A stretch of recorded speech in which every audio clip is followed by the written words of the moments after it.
oníròyìn nípa eré ìdárayá bọ́ọ̀lù àfẹsẹ̀gbá tó ló mọ̀ ń pè ní football basketball table tennis ìwẹ̀ wíwẹ̀ ìfòfífò àti bẹ́ẹ̀ bẹ́ẹ̀ lọ pẹ̀lú olólùfẹ́ yín gangan aliamozula yanzu krona ní déédéé aago 8:30 sáago 9:00 ní òwúrọ̀ lẹ́ẹ̀mọ́ pàdé Abíọ́dún Òròkúnbi Thiago sport àtàwọn ọ̀sọ́mọgbé rẹ̀ tó bá tún wá da aago 6:30 sáago 7 àṣálẹ́ ní gbogbo ọjọ́ Friday lẹ́ẹ̀mọ́ pàdé Sami Abusari ìyá gbogbo wọn ní tó wàhálẹ̀ tó pin ẹ mọ́ tún gbàgbé tó bá dọjọ́ Sátidé ní déédéé aago 8:30 dáago 9:00 òwúrọ̀ ẹ tún mọ́ pàdé Thiago sport àtàwọn ọ̀sọ́mọgbé rẹ̀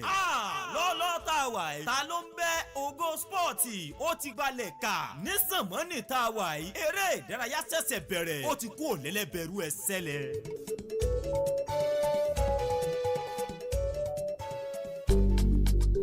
Yeah, them are the rapper. Ògo Spọ́ọ̀tì,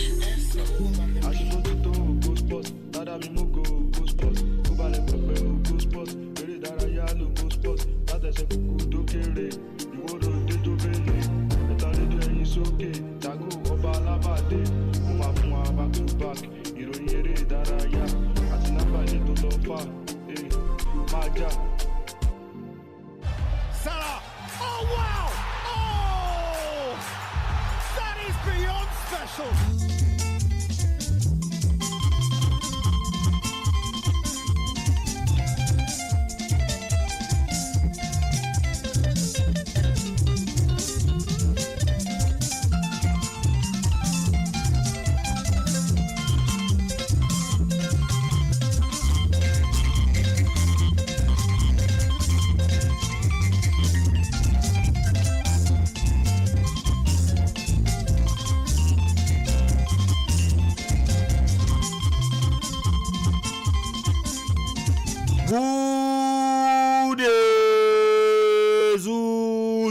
ojú yín máa rí ìdìmàkú láyọ̀ mojí dára máa tún sùn láyọ̀ ẹ̀yin tèmi káàkiri àgbáńlá ayé àkó ojúmọ́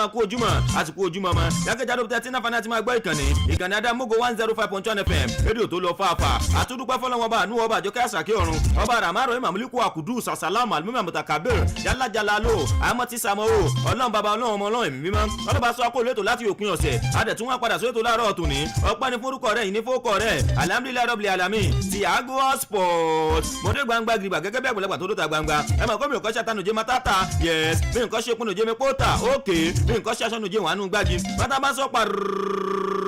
ròyìn eré ìdárayá oh my máa ṣe kíní yẹn fún yín ó dẹ̀ máa bẹ́ skẹ́skẹ́skẹ́skẹ́skẹ́skẹ́skẹ́ bẹ́jẹ̀ lápá bẹ̀ ó yá junction to junction ilé epo síra wọn àwọn ọjà tó kẹnu àti sọ̀rọ̀ níṣẹ́ owó ọlọ́kadà omicron tó lẹ̀ ọmọdúnwá ó yẹ bá yín òkè lálálà ẹjọ́ ọkọ̀ ọmọlógo ti wọ̀ online lórí kan ní Adamimogo 105.1 FM Ìbàdàn ẹ̀yin tèmi ẹgbà kẹ́ẹ̀kan jẹ́ tí yín ò ní ta ọjà yín ò ní kùtà ẹ̀ ní kónú gọ́tà ẹ̀ mọ̀ ń bọ́ tú wọ́tà Thiago sport mo ti gbéná jẹ gbéná mi gbéná kárí sẹ́mo dàbí ṣọ̀pọ̀nà tẹ́bá tí mi lọ́lọ́ta wà ìkẹyà má dìrò mọ́ máa lóyún tá a mọ̀ létè tèmi kọ́ lè máa challenge tẹ́lẹ̀ kó dìjà mo lè jà tó bá dìjà tó ní mò ń gbé ń bó dìjà alẹ́ mi nìjà yàtọ̀ ọmọ ọlọ́tọ̀ tí mo kọ́ lè tèmi sọ́tọ̀ láì lè bá yà mí sọ́tọ̀ àgbàrá fojújọ tíì ní kò sọ́mọ náà tó jẹ búrẹ́dì ọmọ tó bá dẹ́rù ẹ̀ o tó yẹ tá àti wọ kó mà ní ó yá máa gbé mi lọ sí máa gbé mi tùràbàyè àwọn tèmi ti dúró kórìí o dáadáa sí ọ̀dà ọ̀pọ̀ láàárọ̀ yìí studio manager fún sàtàwà ìbọ̀dé nation immunization ti ké fún wọn ní pressure sí orientation ìní wọ́ọ̀tì àjọ tó pọ̀ tí ìní gbẹgbọ́n nù ni bàbá mbọ́fẹ́ sáàmù olúwalọ́ ẹni àmì òróró tọ̀sán ni àmì ògógóró bàbá mi ní máa jẹun lọ́kù sáwẹ̀ ọmọ ẹ̀dẹ́ màá ní òní bẹ́wùdé bíjọ́s kanatẹ́ ló ti agẹgẹ nìyẹn ó dúró kó ìlápá bẹ̀ ìmọ̀ ọ̀sọ́lá adétòrò sẹ́tà àwọn gọ́nà sànú testing dédó rẹ̀ empress adétòrò ìyá mi ìní fi ọ́ ṣàwádìí yàtẹ̀ ìyá mi tẹjú mádénu ó yá gara tán bíi lódà kúlọ̀ kó o kọ́wọ́ bọ̀ ìdòwú ọláyínká ò lówó mi màìfọ́lẹ́ máa ń jà lójú ọjọ́ àfíìsì mohammed kantona ọba lamba mr múlẹ̀ ó kọ́ ọmọ nìjánu ọmọ okùn tẹ́ẹ̀dẹ̀ níyẹn ó ń gẹ́gẹ́ nìjánu ẹ̀sìn who's the guy behind the MIC Abíọ́dún Òròkúnbi Thiago sport èmi gẹ́gẹ́ làgbà ó tún fa sẹ́ẹ̀mù mi at the same time ó tún petrol dín lòdò ọmọ nàìjíríà ní mi ò lè fẹ́ ń ṣí ti bí gbàdúgbẹ́ ní mi ò gbọ́dọ̀ wáyé díẹ̀ bàdàmọ́jà mú tàtí kára wájú lẹ́rú ní first to 75b ẹ̀kọ́ kìíní kan ní fọ́ ju ilé fàdé ẹ̀ náà Thiago èmi ò dẹ̀ ṣe tán láì fọ́ ju ilé fàdé àtẹ̀mí ẹ̀já bẹ́ẹ̀ látọ̀ orílẹ̀-èdè nàìjíríà àtọ́ máa lọ lè òkèrè tó bá ti ń gbọ́ yẹ̀kú méjì Mr Nigeria eriwo yàyàgò eriwo yàyàtọ̀ ṣùgbọ́n láwọn ọba ló tó sìn òun lọ́ba tó yẹ kéèyàn ò mọ̀ sìn kéèyàn bá ti fẹ́ sẹ̀ sìn torí pé níwájú rẹ̀ àdàbí nǹkan ọ̀sìn ọ̀nà àbálọ́ ní àmọ́ òwúkọ́ tó tún ní àmọ́ sí ọ̀nà àbálọ́ ní ẹwà fákùkọ olótúndòrùn fẹ́ kó a sí ọ̀nà àbálọ́ ní tẹ̀yàn bá kú ká méṣù ọ̀pá sí aláwà láì ọ̀nà àbálọ́ tóbi jù wà látàlẹ́ yà sí ọ̀sẹ̀ tuntun láwà ẹ̀ àwa ò fẹ́ ṣẹ́ òṣì owó tó pọ̀ létí tó tún wá wò lọ́wọ́ ó yá yàwọ̀ Facebook àti YouTube wa láàárọ̀ yìí Adamimogo 105.1 FM Ìbàdàn yẹ́n mọ̀ pé Thiago tó mi milẹ̀ títì mo ti ń pa lọ lórí mic ó yẹ ẹjẹ́ ń kó ẹsẹ̀ kúkú máa ti bẹ̀rẹ̀ ká tó lọ lè òkè abisingi no sana akọ́sọ̀ bébí lata ibo láti kó ó dinú pẹ́bọ́ọ̀lù ti best talent ẹ̀jẹ̀ yàtọ̀ sí sóbò ó dùn ọ̀bẹ sẹgbẹ́ go slow kọ́kọ́ tó sílé epo lé sí prison kọ́kọ́ tó sílé station lé sí bíi apalọ̀ tí ó bá lọ́wọ́ ayénu àdúgbò gbọ́dọ̀ ní pimples àtúmọ̀jẹ̀bọ́gà germany lókù tí ó bá sì lọ́wọ́ ayénu ọmọdé mẹ́jọ gbọ́dọ̀ láǹgànà best talent gara tán bíi lọ́dà lópin ọ̀sẹ̀ yóò díje nlo lẹ́gbàá kẹta nàìjíríà wọn èdè bẹ́ẹ̀ sàkúlà ròdù ni wọ́n máa ń pẹ́ bẹ́ẹ̀ lẹ́ni ó di máàcì méjì ọ̀tọ̀ọ̀tọ̀ tán gbá èyí tán máa jáwé olúborí ní pápá ṣeré mko abiola stadium lólè tó wà ní kútọ̀ abẹ́òkúta ló ní kútọ̀ àbàtì ló ní fókọ̀sì àná ní àyè àjẹta yẹn àmì àwọn méjì sódò ló bá dé ajíbádé azeez ó mi àwọn 57 minutes bákan náà dixon donald ó náà mi àwọn 67 minutes ó náà mi àwọn ìṣẹ́jú mẹ́wàá síra wọn ni lójú bá mọ́ lápá bẹ̀ ló bá di best talent to the world ta ní sẹ́sí mi lára bàbá mi adéyẹmọ adéyínká chairman ìkọ́bàlù best talent gẹ́gẹ́ nìyẹn bẹ́ẹ̀ ní fi ọ́ ṣàwátì ọmọ ẹ̀jẹ̀ ọmọ ẹ̀mú ọmọ ẹ̀yà fọ́tò ìbàdàn náà ń sọ ó dúró koríko gatan Thiago sport fọ́mẹ́lẹ̀ yọ kan sí àtùpà lódò sí kerosene ṣùgbọ́n tí a lọ pé òbá ní kerosene aláwàlẹ̀ kò lè gbé bọ́ọ̀lì ó di inú ìkọ́bàlù Adamimogo FC ògo ìparipá tẹ̀ a wà lórí pápá lánàá Adamimogo FC àfàjá tó bá ń sọ pé ó tó bá ń gbọ́ pé ọ̀gá ìsáyàdà and the mountain ó tún wájú ìtìbàdàn ní ocean àwọn àti ìkọ́bàlù ti sunshine stars ní under 19 sunshine stars bá a ṣe wọrí pápá lábẹ́rẹ́ ló di woro sí woro gbangbangba ká ẹ mọ woro ikọ̀ bá lu sunshine wọ́n gbọ́sẹ̀ wá wò zẹ̀ eré ní àwàdà ni la máa ń gbà lọ Adamimogo FC adéyọkan padà gbàgbà ó di àmọ́ ẹ̀yọ̀ kan nání bí lónìí ìpín dá ìdí ẹ̀ ni ṣùgbọ́n kò sóògùn èké ọlọ́ọ̀ba lónìí mákìn nígbà tá a wá gbọ́n ní penalty shootout ibẹ̀ lójú ti mọ́ àmì ayò 4-mẹ́ta 5-4 òun náà fi inú ẹ̀kọ́ bá lu ti Adamimogo FC lọ́rọ̀ bá di wọ́wọ́wọ́ ajẹ́pẹ́ ipò kejì òun gangan la ṣe lápá bẹ̀ on to the next one ni bí nǹkan ṣe rí lápá bẹ̀ yẹn nìyẹn ó yẹ ẹjẹ́ ń kú ó ń bẹ̀ yẹn náà mo jẹ́ location mi ìsínbẹ̀ mọ́ wọ́n ló pa eré sàn ju wúrà lọ dey play orúkọ rere ẹgbẹ́ abúkà lọ gbàmùnà mẹ́rin kó tún gba sàkísí tó bá tún ajẹ́ntàn kó gbé wúrà náà ẹjẹ́ ń balẹ̀ gàràgà ó di inú ìpínlẹ̀ ọ̀yọ́ gangan ètò ìjọba sọ nípa FA Cup ìpínlẹ̀ ọ̀yọ́ ó wáyé lánàá máa ń gbọ́ shooting up stars ọmọ ẹ̀jẹ̀ ọmọ ẹ̀mú ọmọ ẹ̀yà fọ́tò ìbàdàn náà ń sọ ó padà gbẹnu tó máa lọ́wọ́ torí pé tá a máa sọ nípa ọ̀yọ́ state final tá a bọ́ lánàá ó lè jẹ́ pé ikọ̀ bàlù 3SC àti kọ̀ọ̀kan àwọn náà lọ sojú ìpínlẹ̀ ọ̀yọ́ nínú díje ti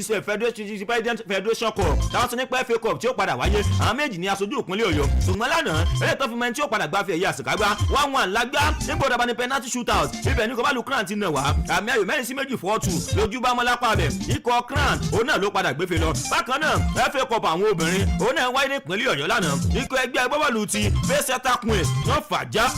nígbà wọ́n mú alátakò wọn orí tí ó jẹ̀ kó ni tó bá wí láwà ní yóò sí fún àwọn helicopter yóò nà rí jáde ikọ̀ bọ́ọ̀lù ti dragon fury ladies àmì ayò mélòó ló jẹ àmì ayò 5-0 òun náà fi pàdánù lánàá ṣùgbọ́n àwọn méjèèjì náà àwọn náà láǹfààní láì lọ́mọ sójú tìpínlẹ̀ ọ̀yọ́ lágbọ́n ní tàwọn obìnrin bí nǹkan ṣe rí bẹ̀yẹ̀ mo tún ní já ní tẹ́rẹ́tà ẹ̀yin olólùfẹ́ mi mú mọ̀ pẹ́ mọ̀ kí n gbọ́dọ̀ máa bèrè pé sẹ́ẹ̀ bù mọ́ gbogbo yín ò ní bákúta lúdò bẹ́ẹ̀ bẹ́ẹ̀ bákúta lúdò báyìí ó ti gbẹ́mìí mi nù ẹ dákun kọ́mẹ́ǹtì yìí kéré o ẹ gbé mi rìn inú ayé ó wá ń kígbe pé dá mi padà sínú ayé o Thiago sport máa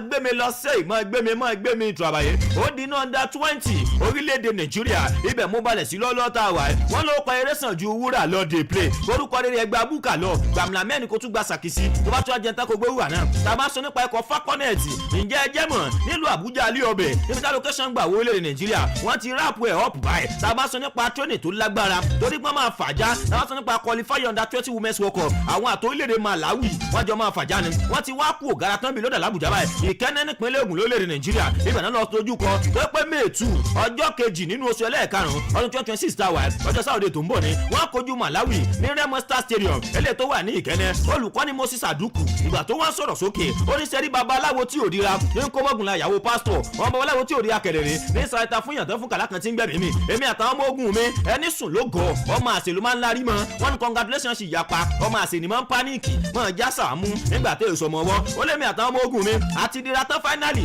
adẹ̀sẹ̀ náà ti kojú Malawi lẹ́yìn bá bẹ́ sàlámì ọbẹ̀ wọn pé World Cup yẹn September 5 or September 26 ló máa wáyé orílẹ̀-èdè Poland nílùú Warsaw ibẹ̀ níṣẹ́ yóò tún padà wáyé lápá bẹ̀ olùkọ́ni Aduku ó ní kò ní ségele bá ṣe dé ìkẹ́nẹ́ báyìí káfàjá kojú Malawi ni kọ́lé mọ̀ pọ́nà tá a fà tó yí báyìí ó náà pé nọ́mọ̀ lápá bẹ̀ Thiago sport wọ́n mọ̀ àsáàpù mi ò gbọ́n pa wọ́n ní pé àdúgbò ọ̀wàrà kalẹ̀ wà fún payment assassin làwọn ń ṣe àwa kò lẹ́ńtọ́ ra mọ́tò ní sọ̀límẹ́ǹtì owó ló bojú ọ̀rẹ́ jẹ́ ló mú júdásì mú pàṣẹ jésù lẹ̀ who dey check am na person wey get password ẹ̀jẹ̀ tún máa tẹ̀ ọwọ́ wájú mi gbọ́dọ̀ lábọ́dì mọ́lẹ̀ Thiago sport ó dinú under 17 obìnrin Nàìjíríà Nàìjíríà ikọ̀ di Flamingo gangan nìyẹn aláwọ̀ aláì sọ̀rọ̀ pé àwọn náà wọ́n ń gbá àwọn figagbága lọ́rẹ̀ sọ̀rẹ̀ lọ́wọ́ àwọn náà ń di rálẹ̀ de FIFA Under-17 Women World Cup ní kọlifọ́yà kojú orílẹ̀-èdè Guinea àwọn àti ikọ̀ ẹgbẹ́ ọ̀tí Nazareth Queen eléyìí ẹ̀ka kojú ara wọn lópin ọ̀sẹ̀ wọ́n sùdò ní ọjọ́ Monday ọjọ́ 17 nínú oṣù ẹlẹ́ẹ̀kẹrin ni pé olùkọ́ni Hakeem Buzari olùkọ́ni ikọ̀ ẹgbẹ́ ọ̀tí Pacesetter Queen èyí tó dúró kórì mọ́jà gbọ́ kẹ́kọ̀ọ́ sí mẹ́ ó ń gán olùkọ́ni wọn tó ń ṣe bí ọba aláwọ̀ aláì wọ́n kọ́ ti gbẹ́ gbogbo ọlọ́rẹ̀ sọ̀rọ̀ níjọ́ sátidé àwọn atikọ̀bálù Generation Next ní nílùú Àbújá Go Project Stadium ní àmì ayò 6 sódò wọ́n pa ìyẹn dànù àná bukija àná fọkọ́tà méje àná sinale ṣùgbọ́n gbàgbà lẹ́ẹ̀kẹ́ ìjọ yẹ kán gbá wọ́n sọ pé ní gẹ́gẹ́ náà máa padà gbá ìfigagbága yẹn wọ́n tún di rálẹ̀ ní lẹ́yìn ìgbà yẹn wọ́n mọ̀ mú rálẹ̀ kojú orílẹ̀-èdè Guinea wọ́n kọ́ kọlifáyà ó máa lágbára tí n bá jáde tán yà wọ́n ajá tí n bá tún fẹ́ múlẹ̀ náà bàǹgà mí ìwé náà ẹ̀hàn kìíní tán ó lọ lọ́ba dé Ọláìdé Adéramọ́lámì ní wọ́ọ̀tì Ọpẹ́yẹmí Ọláyínká ó ní continue my bro ó yá mọ́ fẹ́yìn mẹ́mu lọ Abdulrauf Ọláìyá ó náà ní good morning Thiago sport bẹ́ẹ̀ ní fi ń ṣàwátì ẹ mọ̀ bá ń bó kó lọ 1 million Adamimogo 105.1 FM Ìbàdàn ẹ kúkú nínáwó ìlẹ́wà àjọ ń ṣe àjọ wà ní ẹ mọ̀ jẹ́ ẹ mọ̀ mu ẹ mọ̀ ya fọ́tò Ìbàdàn náà ń sọ Thiago sport fún mi lẹ́yọ̀ kan sí owó tó yẹ kí n fi jẹun mo ti fi ṣọ́ọ̀bù tán orí mi ti rù ọrùn gángùn mọ́ ó ga bí ẹkẹ́ mogun bí àgùnfọn ebi sọ mí dọ̀dẹ̀ mówó bí àgùntàn àrèmúta ni ó bá wa ṣẹ́ bitcoin business ajá ló lọ fowó ṣe sanwó mi kì í má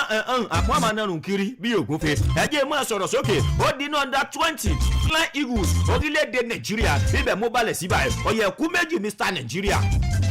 ọ̀yẹ̀kú méjì Mr. Nàìjíríà eriwoya àyàgò eriwoya àyàtọ̀ Thiago sport ní mí kì í ṣẹgbẹ́ olúọdẹ ọlọ́run ọba ló wà lókè èṣù ló wà nílẹ̀ ọmọ òròkú bíi ti máa jáde tẹ̀ máa pẹ̀wò ńláńlá àwọn àjọ NFF Nigeria Football Federation wọ́n gbé ìròyìn jáde wọ́n ní sẹ́ríbi tí ìkàdé dúró báyìí olùkọ́ni Abdulmai Kaaba olómọ máa dúró kò ní fún Under-20 Nàìjíríà báyìí ó yẹ pé olùkọ́ni Aliu Subar ogan ló dúró kò ní mẹ́ ó yẹ pé ó kọ́ Under-20 Nàìjíríà sòdì lórílẹ̀‐èdè Chile World Cup Under-20 second round gangan ló ti já dànù lójú rẹ̀ rírí ìdìmọ̀ àkúlàyọ̀ ọdún tó kọjá náà appoint Suban December 2024 olóde ṣe bí ọba ó gbìyànjú wá fún bí Under-20 championship ó ṣe bí ọba ń gbà yẹn abasọ́sọ́ nípa Africa Cup of Nations Under-20 ó tún tanátàná wà àdìsí wọlé olóko Nàìjíríà sòdì lọ́bi tí nǹkan dé dúró báyìí aláwọ̀ àlàyé olùkọ́ni Abdulmai Kaaba òǹgá ló máa padà dúró kórè láti fàájà má sùn yankí ti jì tẹ̀ka má sùn wọ́ra lásán nípa Abdulmai Kaaba ọ̀pọ̀lọpọ̀ ọkọ̀ ló ti kóso nínú NPFL èyí mẹ́ international tìlú Aba Kano Pillars Enugu Rangers Akwa United àsìkò bá lu sí Plateau United gbogbo wọn ló ti padà kóso ní tó dẹ̀ sí bí ọba àdàmú olùkọ́ni tó rí ẹ̀ halẹ̀ káàkiri àgbáńlá ayé káàkiri lígì orílẹ̀-èdè Nàìjíríà òun gangan lolùkọ́ni gangan lápá bẹ̀ ibi tí nǹkan dé dúró báyìí Flying Eagles olùkọ́ni gangan ló máa padà kó wọn sòdì láti mọ̀ ṣe bí ọba ìròyìn Nàìjíríà pọ̀ láàárọ̀ ẹ̀ dákun àjọ mọ́ mú bó bá ṣe gbà ní ẹ̀ ní rẹ́wọ̀ ìlẹ́wọ̀ ẹ̀yìn olólùfẹ́ àjọ ń ṣe àjọ wà ní Thiago sport fómìlẹ̀ yọ kan sí ó yàtú gara tán bíi lódà wúlọ̀ kó o kówó bọ̀ wọ́n lọ dá sábólẹ̀ dìjà kó dìjà ń bódìjà o lórí tó bá lọ dá sábólẹ̀ dìjà kó dìjà ń bódìjà àmọ́ bódìjà máa bá ìjà ó dinú bá dáfọ́ ju àwọn tó lè mọ̀ ń pè ní basketball ikọ̀ àgbọ̀jẹ́ obìnrin basketball Nàìjíríà ikọ̀ the Tigers sẹ́mọ̀ pọ́nmúrálẹ̀ dé ìdíje ti FIBA World Cup eléyìí tí ó wáyé ní Berlin lórílẹ̀‐èdè Germany ibẹ̀ ní sẹ́yìn ó ti padà wáyé lápá bẹ̀ Circular Road níwọ̀n èdè bẹ̀ wọ́n máa ń pẹ́ bẹ̀ lẹ́ni ṣùgbọ́n wọ́n fi gbọ́gbọ́ lọ́rẹ̀ sọ̀rẹ̀ wọ́n ń gbà pẹ̀lú àwọn ikọ̀ ẹgbẹ́ agbábọ́ọ̀lù tó jẹ́ pé aláfọwọ́jù àwọn club side làwọn tí èso orílẹ̀-èdè àwọn àti Los Angeles Sparks wọ́n jọ gbá bọ́ọ̀lù lópin ọ̀sẹ̀ nígbà yẹn mú wọn ànàbùgíjẹ́ ní 63 sí 89 olófin ayé wọn bàjẹ́ US tour gangan náà pé sẹ́mọ̀ pé lórílẹ̀-èdè Nàìjíríà àwọn tọ́mọ́tò basketball wọ́n jọ dímọ̀ pé ikọ̀ yìí wọ́n gbọ́dọ̀ ti ní okun dáadáa kọ́nà jẹ́ pé wọ́n lè fèsì ẹni alátakò eléyìí tán bá kojú pẹ́lẹ̀ ti ṣe draw ìsọ̀rí group B gangan Nàìjíríà wà eléyìí tá a dúró kórè sí ní báyìí a máa tẹ̀wájú nínú sẹ́ẹ̀ríjú wa lónìí April 27 a tún máa tẹ̀wájú àwa àti Minnesota Lynx ọ̀làjọ múlẹ̀ Guji sneakers gbégbégbé Guji sneakers gbégbégbé àwọn alájọ fàjà lónìí láti mọ mi tí nǹkan tó padà bá dé ṣùgbọ́n ẹ mọ̀ fọ́ wọ́n tẹ bá gbọ́ pé mo fọ́ àwọn tí mo mú dání ló já bọ́sà tẹ bá dẹ̀ gbọ́ pé mo rún kò lè sẹ̀yìn lẹ́fù ramọ́ta ẹ fún àwọn ẹ̀pọ̀ yín nọ́mbà mi nọ́mbà láyà kan wá bẹ̀ mí wò kọ̀sàm really kálísì èmi ò dẹ̀ sọ̀rọ̀ kẹ́ wá bẹ̀ mí wò Thiago sport fómìlẹ̀ yọ kan sí àní òye eré ìdárayá ń gbálára mi ṣùgbọ́n bíi ti dọ̀dọ̀ yọ̀kọ́ ó yẹ ẹjẹ́ ń gara tán bíi lódà ó dọ́dọ̀ olùkọ́ni Malian gbẹ̀sẹ̀ Malian ní ìbọn mo lo bẹ́líìtì mo lo ògùn ọ̀sẹ̀ kí n pe chemistry olùkọ́ni ẹ̀rísẹ́kù chẹ́ẹ̀lì olùkọ́ni Malian ó mọ̀ sọ̀rọ̀ sókè ó ní sẹ́ rí ọ̀rọ̀